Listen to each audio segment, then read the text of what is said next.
Hey everybody, welcome back to Front Page Fitness. It is me, Eric Trexler, joined as always by the Dr. Lauren Colenso-Semple. Lauren, how are you doing tonight?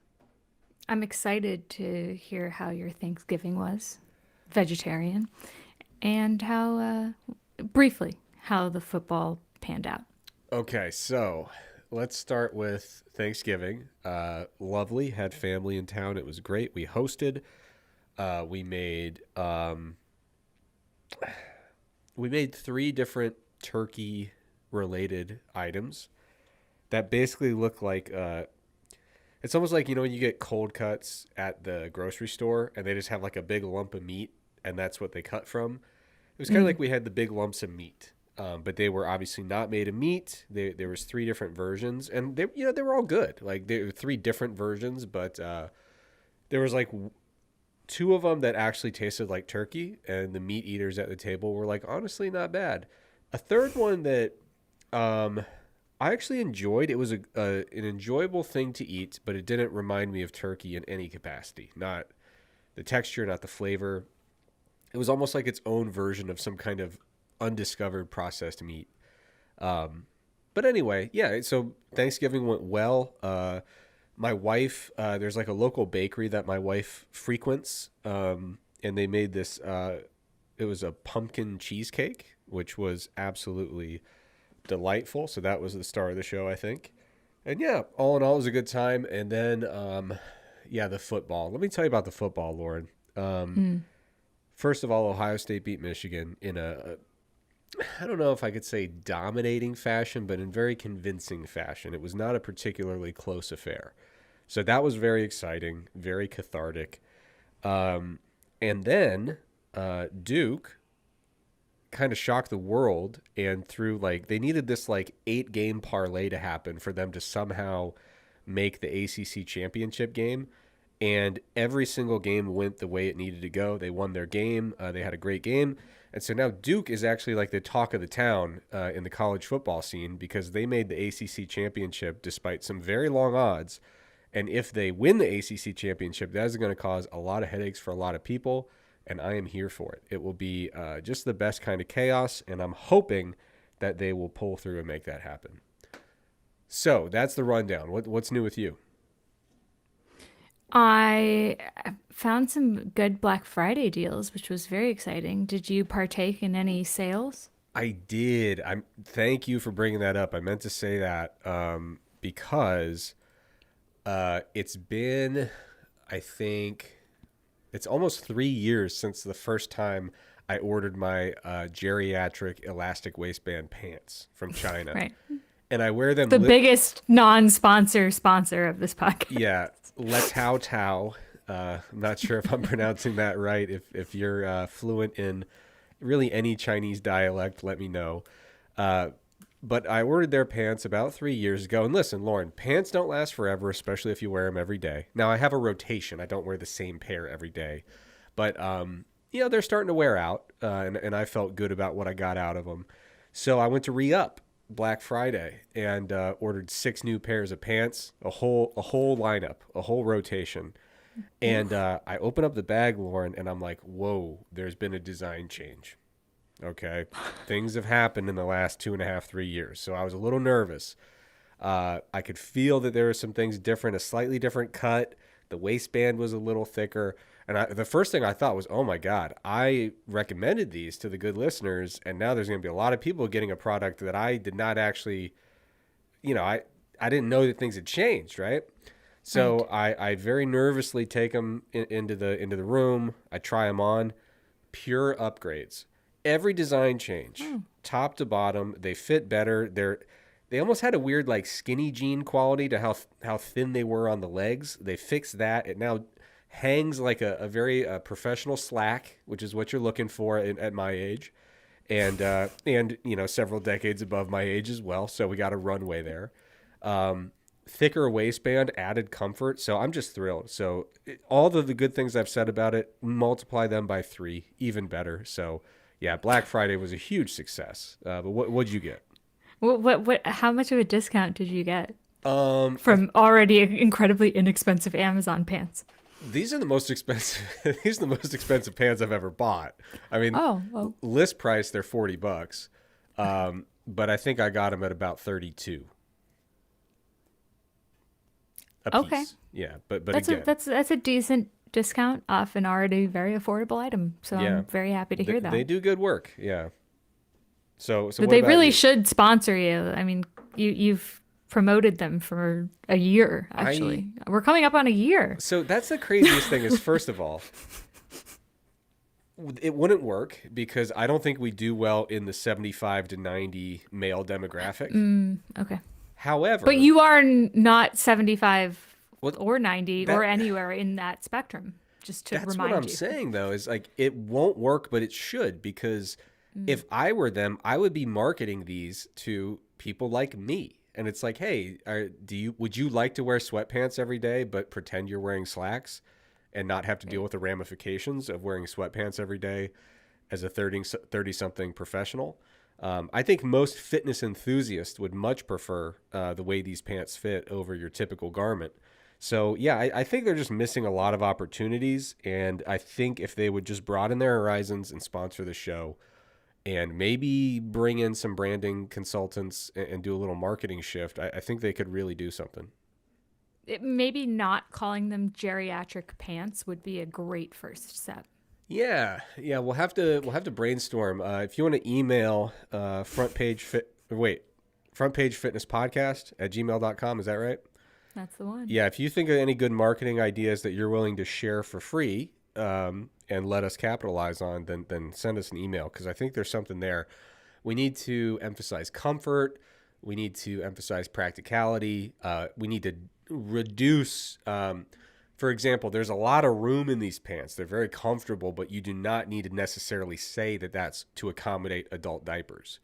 There's ways to just say, hey, this is just a comfort thing, right? Same thing with the elastic waistband. So I think they're Well, I great. think it would be good to liken them to leggings for women, which you can use at the gym, but you can also dress up, dress down, very comfortable. So it's like the male equivalent. Yeah, the only problem is if you get into the like fitness pant sub market or niche, you have to compete with other pants that people almost buy them to make themselves feel good that they purport to need them. Like what I mean by that is the very form-fitting jeans that are made for people who lift, for men who lift. It's always like, Oh, do you have yeah. absolutely enormous quads and Like you couldn't absolutely possibly huge wear calves normal and a jeans. Yeah, teeny yeah, tiny Arnold Schwarzenegger waist? And it's like, bro, you don't. Like you don't actually need very few people really need such severe accommodations for their jeans, but yeah. hey, Right. whatever. So we'll have to figure out how to compete in that space. I look forward to that mission in 2026. Yeah. But so what'd you get? You get toys for Parker? Black Friday? No, the dogs don't need any more toys. They just destroy them anyway. So Yeah. uh, I got a bag and a trio of necklaces. I've been looking for these necklaces that one can layer, so like you can adjust the length. And I hit a very good Black Friday sale to finally get some necklaces. After an incredibly cold, miserable walk in the park, it wasn't miserable, I take it back, but the weather was miserable. Yesterday, I went to Toronto to meet up with some fellow Instagrammers in the women's health space and anyone who follows them. And we went for a walk. And unfortunately, it was the worst weather, freezing rain, ice. But like 20 people showed up and we went on a nice walk. Hey, that's cool. It's because Toronto is like the New York City of Canada, right? In terms of That's correct. you can have like a meeting of various influencers of that nature. Like you couldn't really call everyone to, hey, we're all meeting in Durham, North Carolina. Everybody come on by. Well, you haven't tried. That's true. But yeah, maybe we could. But no, that's cool. I'm cool. I'm glad that you're able to have a little get together like that. Did Yeah, it was. you share this show far and wide? Did you recruit those 20 people? I thought we were trying to recruit 150,000. Well, I mean, it's exponential. You get 20, and then they each get 20, and then before you know it, we're golden. So, one listener who emailed this week claims to have recruited 150,000. Can you confirm or deny? The live chat number right now does not appear to be compatible with that claim. Now, don't get me wrong. I appreciate the huge number of people in the live chat, but it is not increased at a level that would really reflect that type of influx. But speaking of which, everyone in the live chat, thank you so much for joining us. Always good to see you on a Monday night. Now, Lauren, one other thing related to Black Friday. We don't do a lot of shameless self-promotion, but we're going to do a little bit. We'll do maybe a little bit of shameful self-promotion, but we have mentioned at some points on the show, not too gratuitously, that we are both co-authors of the Mass Research Review. It is a subscription product where people can sign up, become a member of the Mass community, and every single month we publish a new issue, and that's going to include written articles and audio summaries and videos, and you can even listen to the articles verbatim with the power of modern technology. So whether you like to read things or listen to things or watch things, we have stuff for you. And every month we are covering the newest research related to exercise, fitness, nutrition, health, etc., adjacent topics. And then sometimes we'll even deviate from that and just write an article as something we really need to get off our chest and really lay out a detailed argument about. But yeah, every month, if you want to stay on top of your health and fitness, we try to bring you the best, most up-to-date information. Anything I'm missing there, Lauren? No, I just add that I get a lot of questions about how do I know how to digest an article, or how do I know if, just reading this one paper is representative of the literature at large. And we really try to do that work for you by presenting a really comprehensive, unbiased interpretation of that paper, and also putting it in context with the literature as a whole. So, no pressure. We put out a ton of free stuff. If you don't want it, don't do it. But if you want to support us, we'd really appreciate it. And now is the best time to sign up because everything is 30% off. Yeah, 30% off. You can join the Mass community at massresearchreview.com. And I think that ends tomorrow, right? So you got to get on it. And of course, I should mention, once this goes on podcast, we're recording on Monday, December 1st. So that's going to end December 2nd, I think at the end of the day. At midnight. Yeah. Cool. All right. Are we ready to dig in? Yes, sir. All right. Let's start out with a high level of toxicity. You've got your...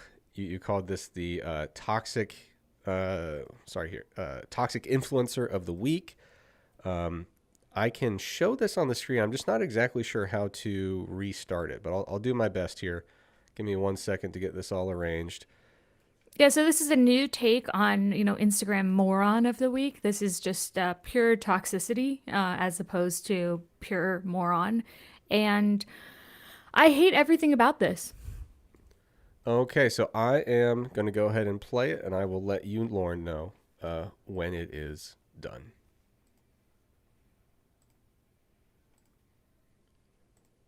You can do to unfuck yourself. Number one. Sorry, actually, I shouldn't do that because I don't think my audio is set up right. So I think that's going to give us problems. Basically, it is a person who is saying these are the 3 things that you want to do to, I don't want to use the term she used, unmess up yourself, I guess I would say. Un-F yourself. Yeah, un-F yourself. So she says, number 1, eat meat and vegetables. Number 2, drink water, a gallon a day. Number 3, walk 7 miles a day, and that's on top of what you already walk around your house, doing all your stuff, or at work. So that means go for an hour walk in the morning, an hour walk in the evening. And if you only do those 3 things, you will go from being pathetic and miserable to feeling like $1,000,000 effing bucks. She showed a picture of her when she said that. You can see the visual if you're watching on YouTube right now. But yeah, she said eat low carb with the meat and vegetables. I should acknowledge that, but I'm letting it play again because honestly, the before picture of being miserable, she actually looked like a pretty happy, well-adjusted person there, and didn't look like agony or misery to me. Yeah, pathetic and miserable is the way she put it. So, Lauren, why exactly did this catch your attention, and what do you hate so much about it?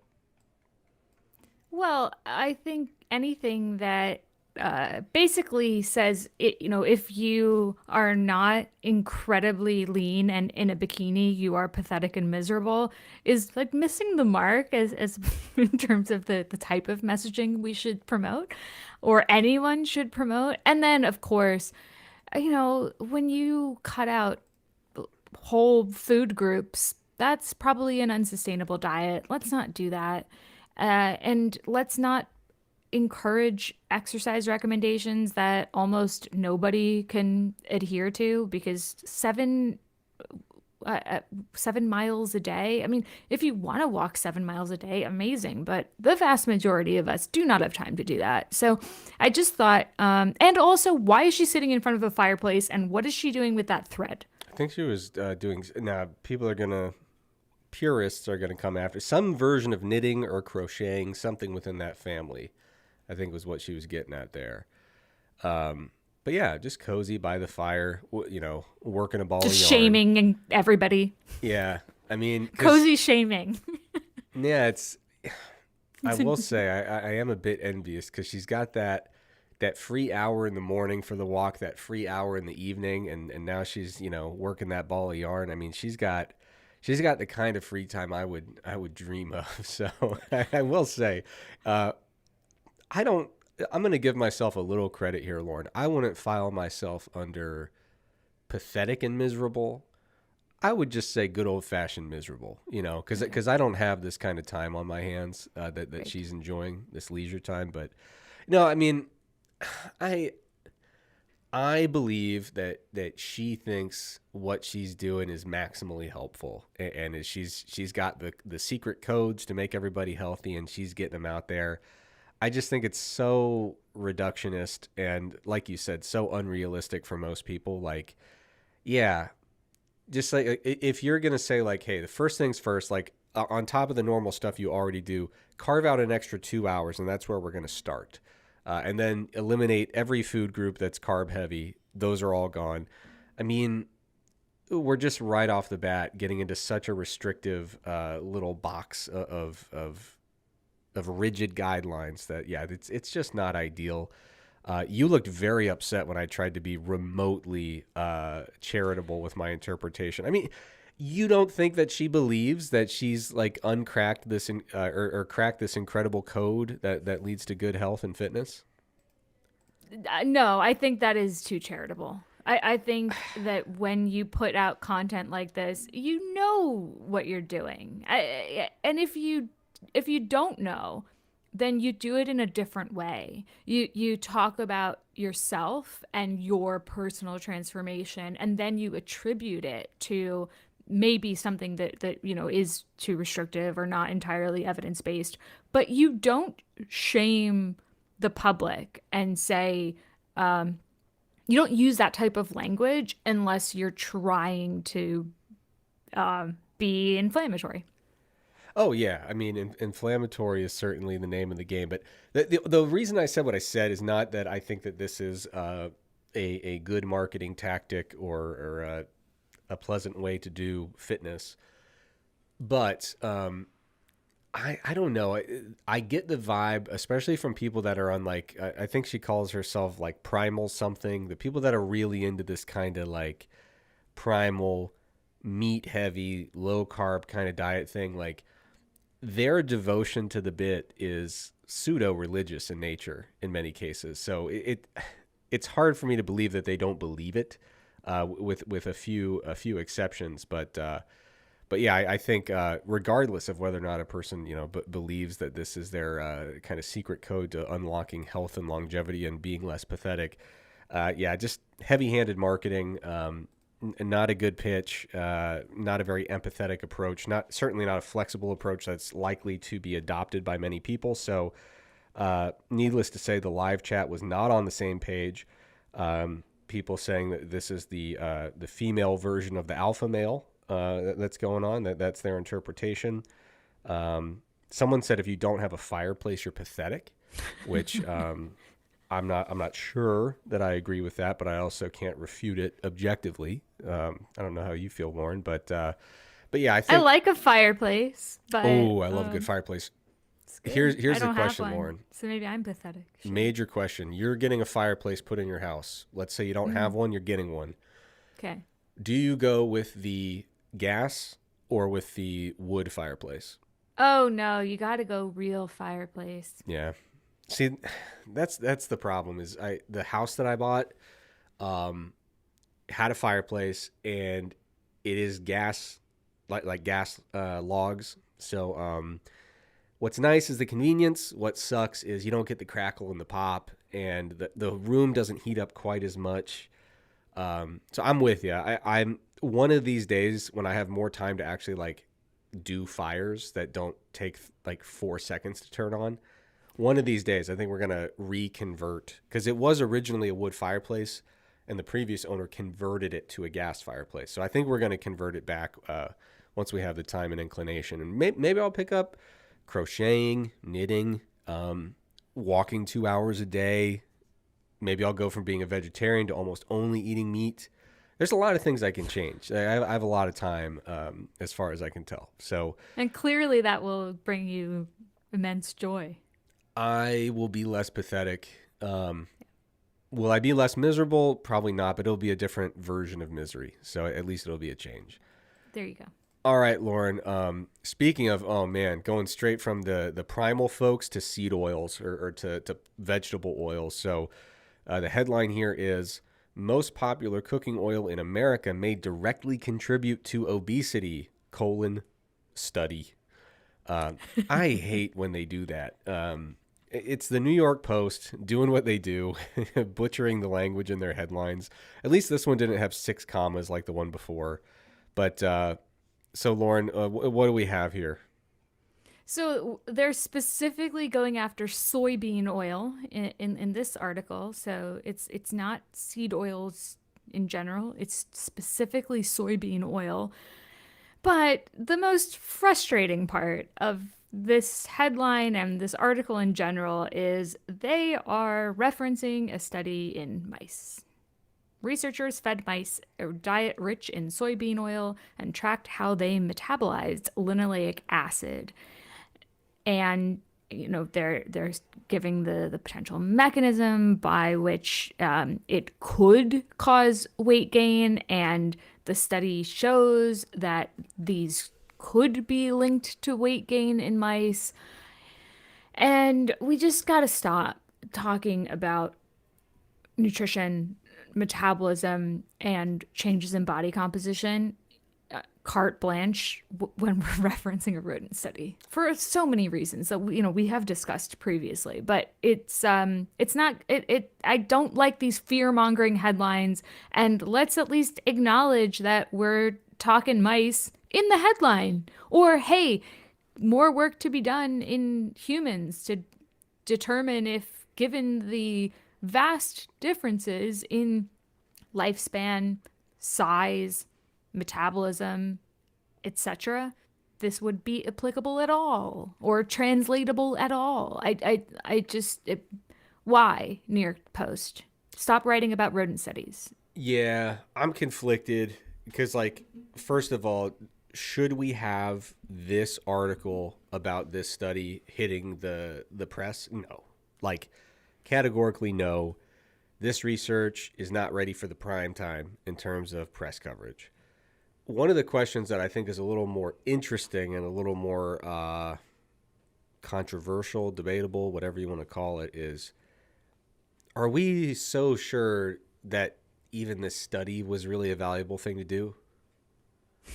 Yeah. You know what I mean? Like, maybe I read it and there's more nuance to it in terms of why we would bother turning over these particular rocks. But, we have so much information of such higher quality directly comparing, plant-based oils high in the exact fatty acids that they mentioned in this article as being the kind of causative mechanism. The article in a rodent study like this rests upon the premise of Well, certainly we don't know what happens in humans, but maybe we could look at mice first. But we've already looked at it in humans. So at this point, it's like, how many more randomized controlled trials do you need? Uh, it, it just doesn't really make a lot of sense. Like, if this body of literature had nothing to it whatsoever, and like, well, first let's just test it out in mice and see if it's worth an RCT. But we're so far past that, and I just really struggle to, I really struggle to understand. Again, I haven't read the actual paper. Maybe the introduction of the paper is very nuanced and says, here's this very specific reason we're looking into this, and it makes all the sense in the world. But if it's just one of those vague, like, oh, obesity is a problem, what if it was, these fatty acids? Then I simply have no time for it. And they buried this one at the very end of the article. This is the second to last sentence. The authors also caution that the genetically modified mice differ from humans because they were engineered to express much lower levels of enzymes responsible for converting linoleic acid into its metabolites. So, again, you don't even know if these results would generalize to a wild mouse, Correct. let alone a human being. Like, we are so many layers. Like, that's the thing that I think goes under the radar too much, Lauren, is like the kind of like reasonably nuanced take is like sometimes a study like this comes out and someone will be like, well, but mice aren't humans. But the really nuanced take that doesn't get said enough is these mice ain't mice. Like these things are genetic. These mice were bred specifically to suit this trial, which, Yes. no hate on the rodent studies. They are important, they're useful, they have their place. But when you delete a gene or overexpress a gene, it's cool that you can do it in rodents, that you can literally breed these lines. Dude for down the research. road got a Nobel Prize for it down at UNC. I mean, it's very cool.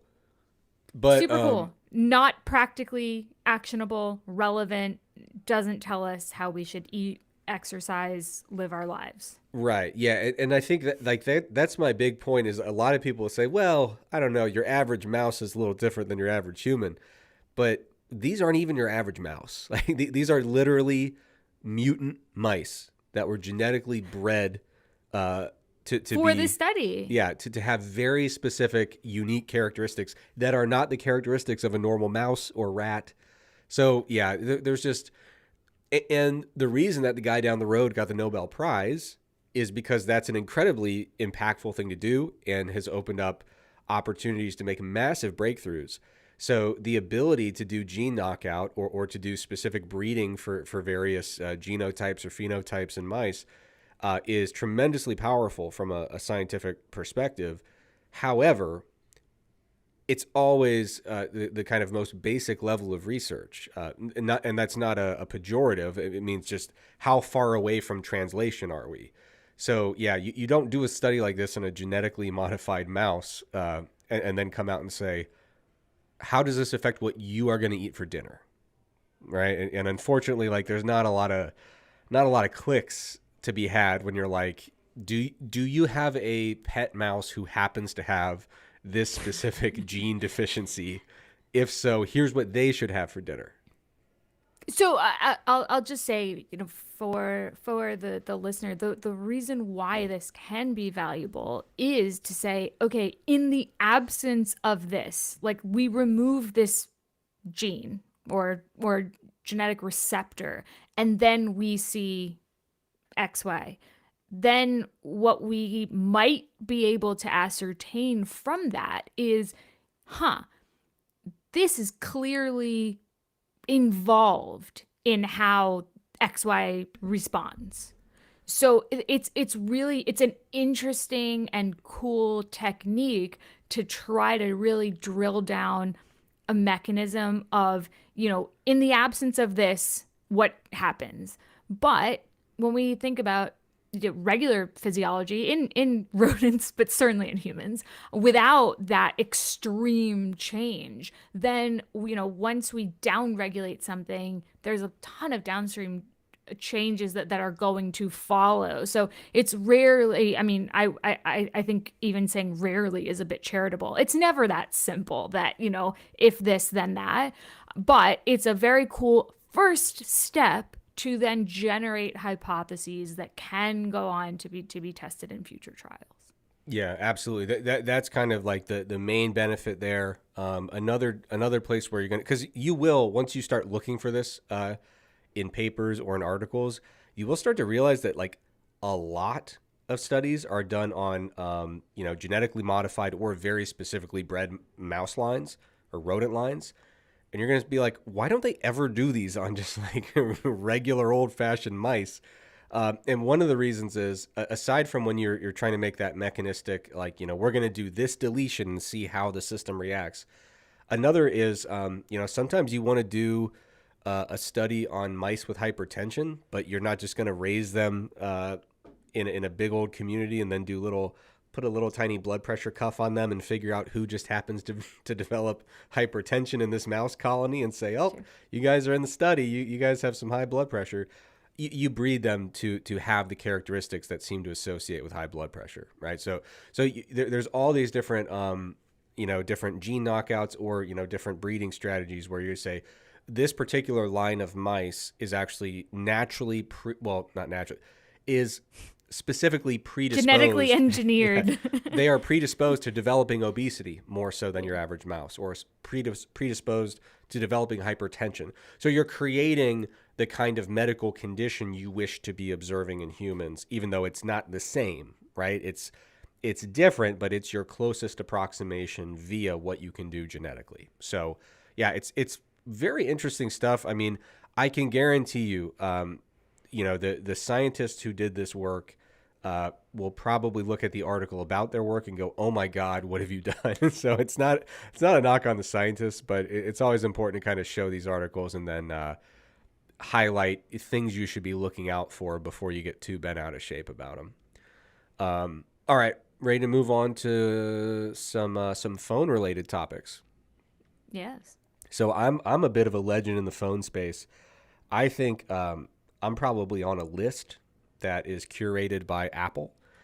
I've read articles about how young people are ruining the economy because they're refusing to buy new phones every single year. They're holding on to their devices too long.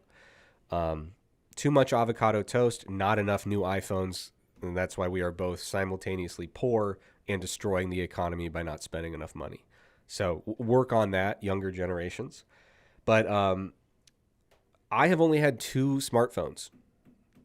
And that is a track record dating back to, I think, 2011. I got one in 2011. It broke around 2018, and I've had the same one since then. So I still have the iPhone like 5 SE model, and it's actually the best one they ever made, Lauren. No, it's not. And the last time I saw you in person, I tried to have a heart to heart with you about the fact that you gotta upgrade your phone, and you were not at all open to the discussion. No. And your phone dies, it heats up.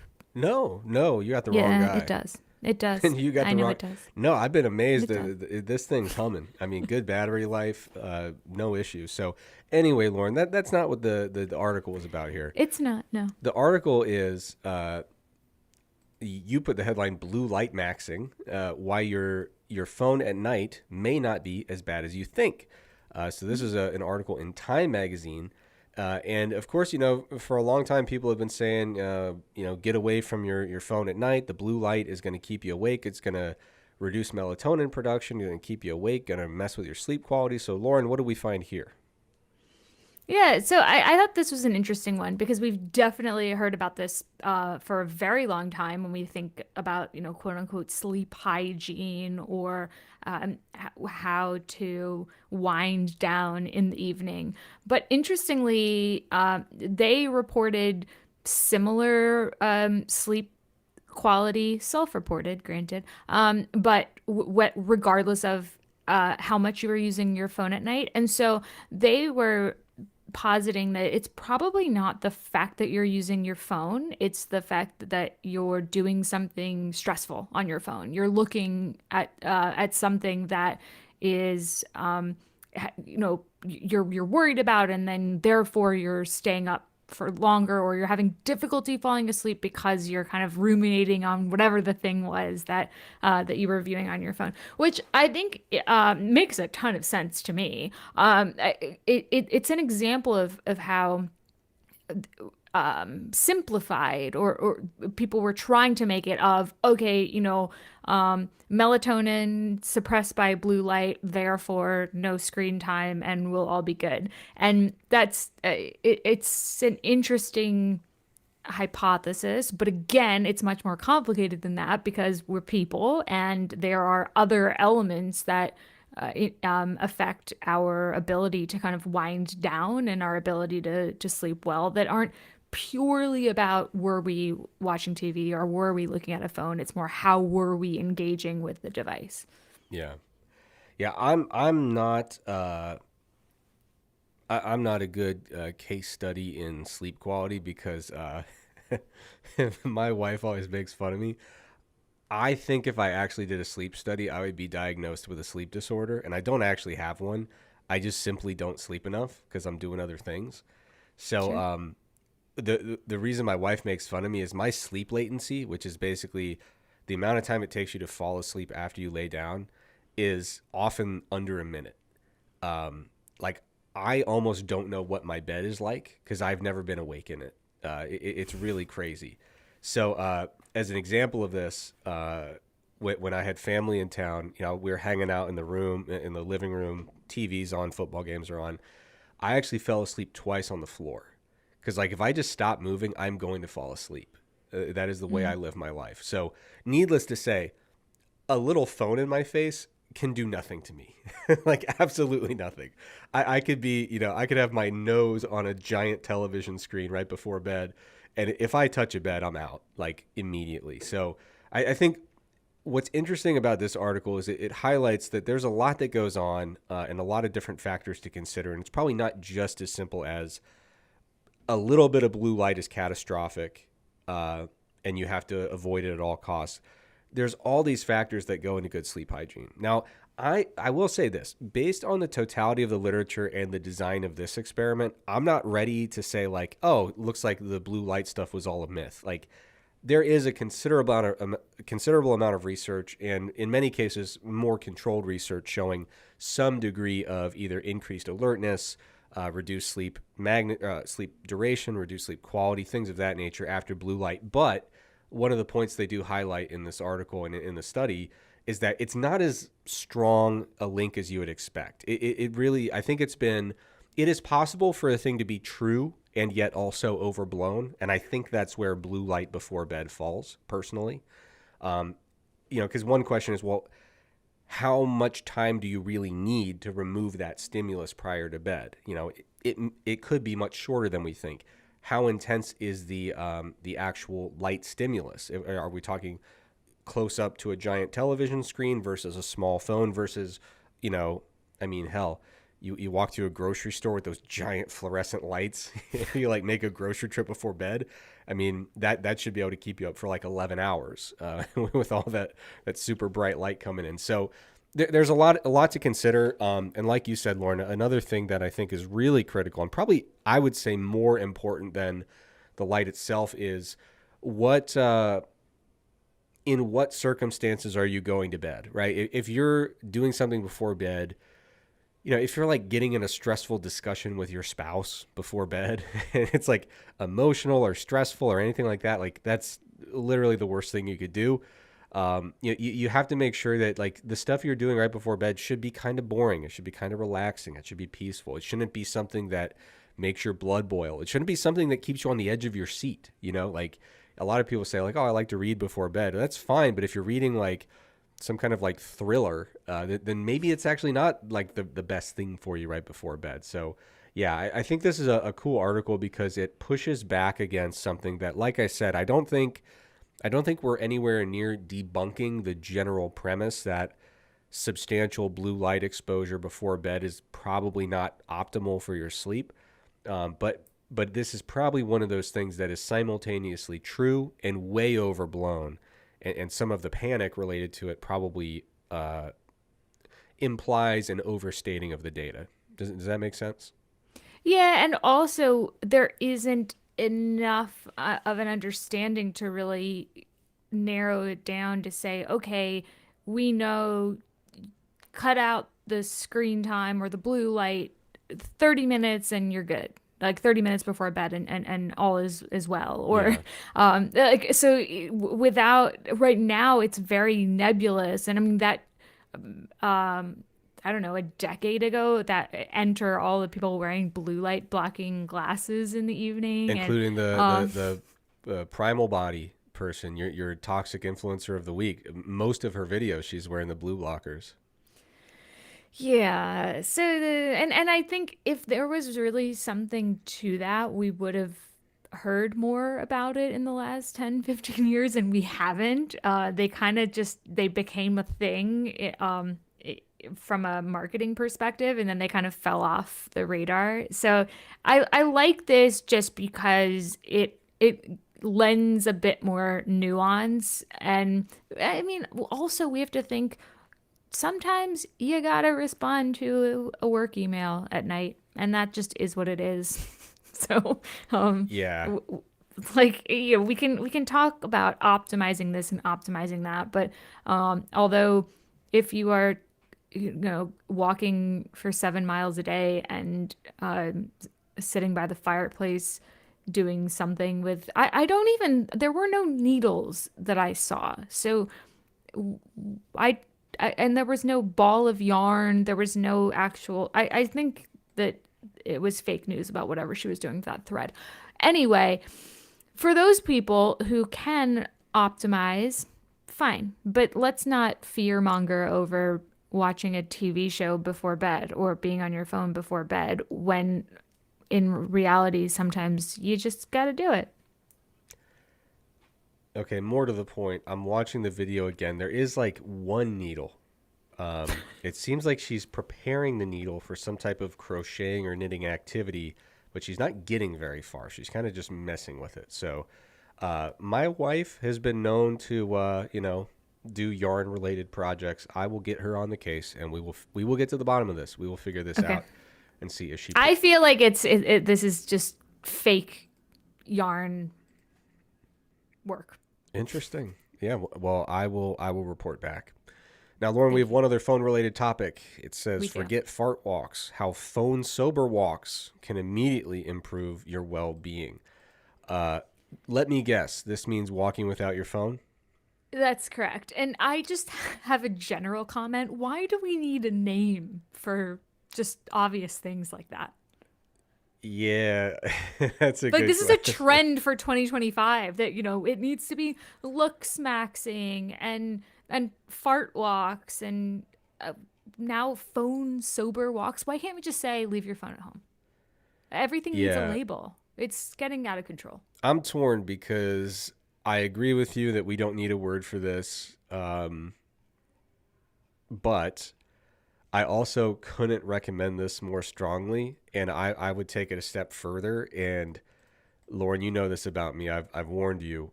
I am not responsive on my phone. I try to check all my email addresses once a day. I won't say what time. If you miss me at that round, I'll try to get you the next round. With my phone, I'm just not responsive because I try to stay away from it in many cases. And I think a lot of people would benefit from not just being phone sober, Lauren, during their walks, but like, I don't know, there was a day and time where you were actually in close proximity to a telephone that was intended for you. Very rarely. I mean, there would be a very fixed window of the day, right? You wake up, you go to work, 9 to 5, 7 to 5 with whatever you're doing before work. You get home at 5:30, 6 o'clock, and now you are near your phone, the number that is associated with you and your family. And if someone were to call you, they could actually get you there from like 5 until. Well, actually, Lauren, you remember these days. You and I are both ancient. I don't want to give out too much personal information. We are very old people. There was a time where you couldn't be reached during the day, but then also it was universally considered rude to call during dinner. But then it also was universally rude to call past a certain time because that was sleepy time. And so you would really only have a good window of about 2 hours to call a human being. Don't forget when your phone line was connected to your internet access. So if you were online, you couldn't use the phone simultaneously. That's true. Yeah. So basically there was like a good 2.5 hour period where it's like the whole world is doing phone stuff for 2.5 hours if you chose to. And most people would honestly not interact with their phone on the typical day. Right. And now, unfortunately, the default mode has been to be reachable via phone essentially at all times, from the time you wake up until the time you go to bed, as you are doom scrolling as you try to go to bed and therefore, actually impair your sleep quality. So I would challenge people. It's tough, man, because I can say this because I am not an important person. No one relies on me in any meaningful way. So I can just stay away from my phone for a few hours and the world will keep moving. So I understand that is a huge privilege. Like, if you've got a 2-year-old at daycare, you probably can't just like bury your phone and just go away. Like, they might need to reach you. But to the extent you can fit it into your life, I can't say enough positive things about trying to carve out specific times where you are intentionally away from your phone. I think it's a very valuable thing. Yeah, and I think there's a middle ground where you can have your phone available for uh, emergencies or for people who need to contact you, but you're not staring at it, and you're enjoying the walk, or you're taking an opportunity to be really present in a moment socially that doesn't involve your phone. So I think there's probably a middle ground. We could just call it a phoneless walk instead of a phone sober walk, but whatever, New York Post. Yeah, I'm gonna move past it, the terminology, because I think it brings up an interesting conversation about how we center our lives around the phone and how we find ways to perhaps liberate ourselves from that wretched ball and chain that we pull around all day. But if you're using your phone to listen to Front Page Fitness podcast, then, That's we got to completely make an different exception. because you will want to listen. Because what I tend to find is the third or fourth time you listen to an episode is where you get most of the Easter eggs, and you That's right. really kind of you see things a different way. It's like rereading a classic novel. So you probably should have your phone on most of the day for that, but maybe set it to like do not disturb. Sure. All right. So Lauren, we've got. I didn't even read this one ahead of time because I want to be just as surprised as everyone else. This says 9 wellness trends that look like growth but are actually sophisticated forms of self-punishment. So I'll just read through these. Number 1, extreme morning routines that require waking at 4 or 5 a.m. I do that. Number 2, clean eating rules that eliminate entire food groups. I guess I technically do that, not because it's clean, but because I don't eat meat. Number 3, productivity systems that turn every moment into an optimization opportunity. I have a bad track record with that. Number 4, constant self-reflection that becomes obsessive self-criticism. I don't fall into that one too hard. Number 5, rigid boundaries that are actually walls keeping everyone out. Interesting. That doesn't seem like a fitness. I'm very confused about what that's doing here. But you do that, so we can add it to your list. Yeah, I just don't understand how this works here. But anyway, we'll move on. Number 6, because this number 5 here is just like extremely personal. Is more about how open you are to like social engagements and things. But number 6, detoxes and cleanses that are diet culture in disguise. Not for me. Number 7, gratitude practices that shame you for negative feelings. No, I don't do that at all. Number 8, self-care routines that create more stress than they relieve. I never take care of myself, so I don't have to worry about that. And number 9, spiritual practices that become another way to judge yourself. Wow. I'm very interested that meditation, yoga, and mindfulness fall under this one. That one's very surprising to me, because that's usually the complete opposite of what you're what you're trying to achieve. So, Lauren, I gave my quick little thoughts about how deeply I engage with these various things, but what was your main takeaway from this list? Are you for it, against it, mixed bag? Well, I like the idea of questioning some of the, I mean, there are some that are really obvious, right? Like the detoxes, the cutting out food groups. I think that most of us can agree that those are very extreme, not very sustainable, probably, uh, you know, I don't know if I would call it a form of self-punishment. That's a little bit extreme, but just probably not a great idea if we want to be a bit more measured.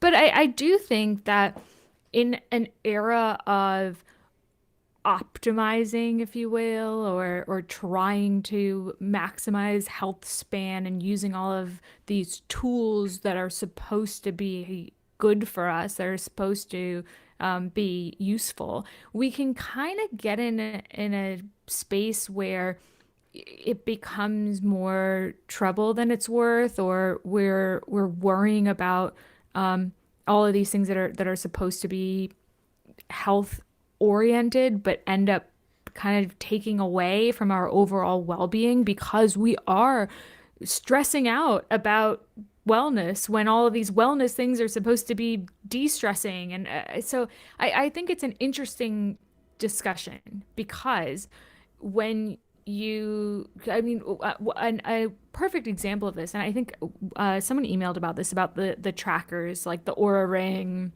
and the Whoop and all of the things. Like, should I be tracking my steps? Should I be tracking my heart rate? Should I be getting the throne and, tracking my poops? And then and should I be worrying about my sleep quality and my sleep quantity? And then you can end up spiraling to the point where, like, you started out on a track of, oh, I want to pay attention to these things in furtherance of my overall health. And then you get to a point where I'm so stressed out about all of this data or all of these things I'm supposed to be doing, my morning routine, my meditation, my journaling, my scheduling, that you end up in a worse place than when you started. Yeah, I totally agree, and I think this is something where I it's very it's been very difficult to explain to people, but I'm a very statistically oriented person. I love handling data and doing statistics for research studies, and because of this type of things I study, pe- people often kind of you talk for a second. I got an alarm going on out there. Yeah. Well, I think sometimes when we focus on this data, it can be really helpful, but it depends on you as a person. So I think some of us are able to take in all of this data, and that can be true regardless of the goal. So you just want more information and you find it interesting, and maybe you dig into it, maybe you don't, but you're a kind of data curious person. And there's nothing wrong with that. I think we should acknowledge the utility of some of these tools if we are data driven, if we do appreciate that. But it's an important question to ask oneself. Do I want this data, or is it going to stress me out? Is this something that is interesting and useful and I want to kind of dig into and maybe track over time without it being overly stressful, and without it creating more problems or kind of feelings of failure, or, as this article suggests, kind of manifesting into some form of self-punishment? Because I think it can really go either way. And I've seen this for years, even just going back to tracking something as simple as body weight, right? For some people, you weigh yourself every day and you just write it down, or you log it in an app and you go about your day and you never think about it again. For other people, you wake up and you step on the scale and you're up a pound and it ruins your day.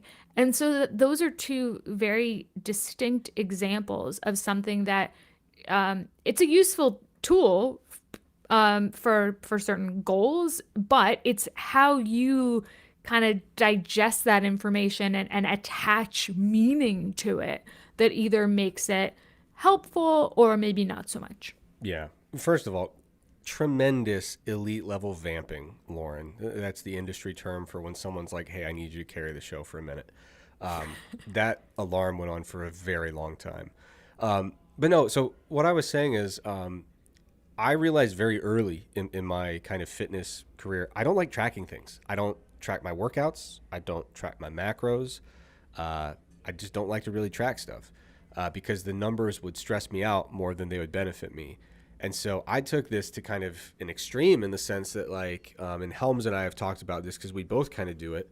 But if you go back a few years ago, it would have been kind of unheard of for somebody to do a bodybuilding contest preparation and get as lean as a human could possibly get and try to win a bodybuilding show without tracking their diet. But yeah, back in like 2017, when I won my pro card, I didn't track a single meal. I was not remotely interested in it and kind of realized like I don't have to track my steps or my workouts or my diet. I just have to train effectively every day, go train hard, go about my daily life. Don't find new ways to take fewer steps. Like just do my normal thing. And if I'm not getting lean enough quickly enough, eat less. And it's not, you don't need a formula to know how much is less than normal. Like you just literally start changing things or removing things. And so, like I was getting at, I tend to be very statistically inclined and I really like analyzing data as a researcher, but people would ask me like, "Oh, so do you have like all these different wearables that you love?" And I'm sure you're tracking everything that you do. I'm like, I don't track anything, dude, like at all. Yeah. Because yeah, I think this article kind of alludes to that concept of, you could do something that you think is going to be very health oriented, but it just becomes something that you obsess over. And now you're like totally, your mind is totally fixated on, once you start tracking steps, I have to be moving. Once you start tracking your diet, I have to eat these very specific things, or I have to, get down to the, 0.1 gram of everything I eat. So yeah, this stuff. And I'm a failure if I didn't hit that arbitrary metric. Exactly. Yeah. So stuff can go either way.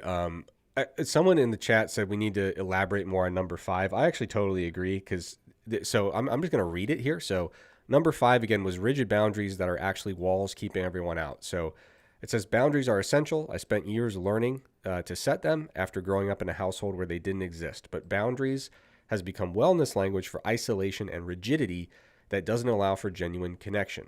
I have a boundary around spontaneous plans, so you never see anyone without extensive advance notice. I have a boundary around discussing anything negative, so friends can't share struggles with you. These aren't boundaries. They're ways to avoid the messiness and vulnerability of actual relationships. Real boundaries protect your well-being while still allowing connection. They're flexible, contextual, and make room for other people's needs alongside your own. When your boundaries mean you're unavailable for the give and take of real relationships, you've built walls instead. So I don't disagree with that. I think this is probably a website that takes a much more holistic view of wellness, I'm assuming, where they're talking more about like emotional wellness in that case, Lauren. Yeah, I don't often see this particular concern. I feel like when people are saying, "Oh, I need to set boundaries," it's because they're saying yes to too many things and they don't have enough time to kind of address their own personal goals or time with their family, or they're involved in a lot of friend or family related drama that is sort of sucking them away from their things that need to get done, and you feel like, okay, I need to put some boundaries to like protect my space, protect my mental health, protect my time. So I'm this one is a bit weird to me because I don't know that I've seen many examples of people like over setting boundaries, unless you're maybe using that as an excuse to not socialize at all because you have some sort of social anxiety. But I don't know. I think most people would probably benefit from setting up more boundaries than saying like this is a form of self-punishment, like broadly speaking. Yeah. And if I could push back on one of them, Lauren, number one, extreme morning routines that require waking up at 4 or 5 a.m. So here's the thing. I think one of the things I've really struggled with is back in the day, fitness and health and wellness, this general space was not really big on empathy. It was always the kind of you get out what you put in, toughen up, work harder, blah, blah, blah. It was a very tough love oriented industry. And then things started shifting and being like, hey, we need to be more flexible. We need to be more empathetic. We need to understand that everybody's got different situations and different challenges and things like that. And I think on the whole, it's better that we shifted to that kind of very flexible, very empathetic approach. I think that's a very obvious net positive or net improvement. However, I have noticed that some people push that a little too far in the sense that they kind of over coddle themselves and in some cases their clients in ways that I wouldn't say over coddle necessarily, but they eliminate things from the toolkit that can actually have a time and a place. So what I mean by that is for someone whose schedule allows it, like me, I'm very, very busy. I do a lot of stuff. Who isn't, I'm not telling a sob story here, but my work is very interesting and engaging. And if I like wake up, have a little coffee, and I'm like, maybe I'll do like one thing before I go to the gym, it's over. Like once I get into stuff, it's done and I'm not going. And so what I've started doing recently, which has been really successful for me, is sometimes it is helpful to have rigid rules as long as they're being implemented in a way that's not like catastrophic to your mental health. And so in my case, my rule is currently the day doesn't start till I leave the gym. And for me, I just noticed too many workouts were getting skipped. It wasn't working.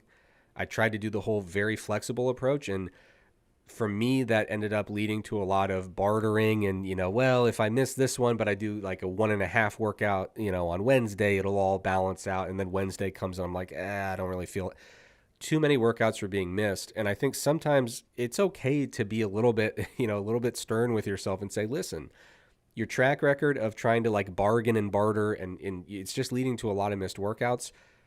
You can, for me, I'm not saying this for everybody, I know that I can always wake up as early as I need to make that my first thing of the day, not because there's something, profoundly special about waking up at 4 or 5 a.m., but because I never miss the first thing I do for the day. And for me, that's been something that from the outside might look like a very rigid thing. And a lot of people have shied away from, from making those kinds of adjustments or kind of implementing those kind of like personal policies for themselves. But at the end of the day, if you think about the role of a fitness coach, of course it's to be accommodating, it's to be flexible. I wouldn't say that that's the kind of rule that you say all my clients wake up at 4 a.m. and the first thing they do is work out. That doesn't make sense.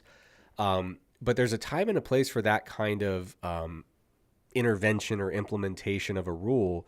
And I think a fitness coach, their goal or their objective really should be to work with you and figure out how are we going to help guide you toward the behaviors you want to follow through on. And sometimes that may involve having some very overly simplistic heuristics like the one that I'm using right now. And what can be really powerful in trying to help guide someone toward behaviors that they want to be following through on, but they currently aren't, is how do we reduce the number of choices, reduce the number of decisions? And at the end of the day, if you say like, hey, you can work out anytime today, we don't need to be locked into a specific plan, that actually kind of goes against a lot of the health behavior research about like action planning and, coping strategies in terms of if I was going to run, but it's raining, what's my backup plan that is automatic and ready to go? A lot of times what we're trying to do is limit the number of decisions and choices and bargains that have to be made throughout the day. So if we can lock you into something that fits your schedule, and we're not saying that if you miss one workout, it's the end of the world and you're terrible, but sometimes it could be helpful to provide some of those guidelines or guardrails that kind of keep you on a track and eliminate how many decisions you have to make. Whereas if I were to wake up, have my coffee, start working, do I want to work out on my way into work, or do I want to do it maybe at like 11, or do I want to do it like 3ish, or should I do it after work at like 7? It's just too much. And so I think there's a time and a place. And so sometimes you'll find that a plan that's actually totally appropriate for you and isn't like, built on a bunch of like negative psychology stuff may actually manifest as what looks like a, something that is extreme or overly burdensome or overly restrictive. But for me, it's just the easiest way to make sure it doesn't get skipped. You know what I mean?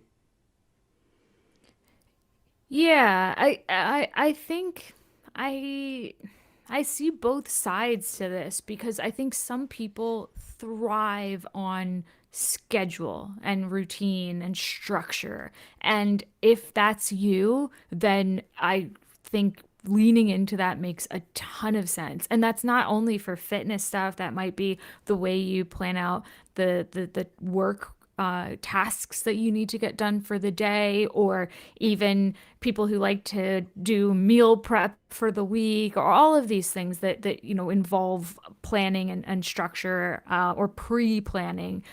But I think it can also kind of backfire if you're someone who doesn't thrive in that environment and you end up resenting this structure. And certainly I feel with work tasks that are very varied, if I'm doing something that is creative or that really requires a certain state of mind, and I try to sit down and do it and I'm just not in that headspace, then I can waste hours trying to force myself to do the thing when in reality I could shift gears and maybe do something that's more like busy work, and still be productive, but not kind of force myself to do that thing when I'm not in that right headspace. Yeah.